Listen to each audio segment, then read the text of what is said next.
சாய் பக்தர்களுக்கு என் அன்பு வணக்கங்கள். ஓம் சாய்ராம். என் அன்பு குழந்தையே, உன்னுடைய வாழ்க்கை துணை உனக்காக படைக்கப்பட்டவர், கடவுளால் இணைத்து வைக்கப்பட்டவர்.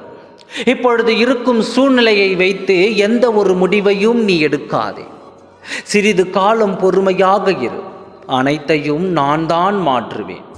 உண்மையான உன் அன்பை புரிந்து கொண்டு நீதான் எல்லாமே என்ற நிலைக்கு உன் சாயப்பா நான் கொண்டு வரச் செய்வேன். நம்பிக்கைக்குள். இது சாயப்பாவின் சத்திய வாக்கு.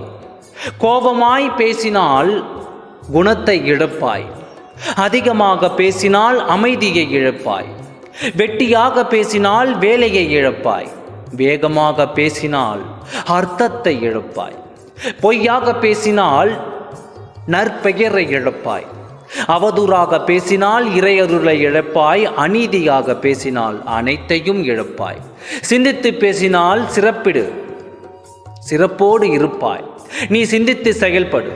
நீ விரும்பிய நபர் உன்னை தானாகவே தேடி வருவார். உன் மீது எந்த தவறும் இல்லை.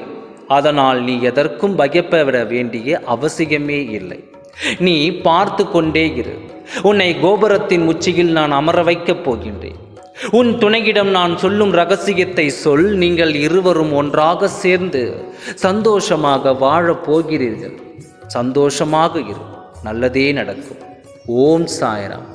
நன்றி. வணக்கம்.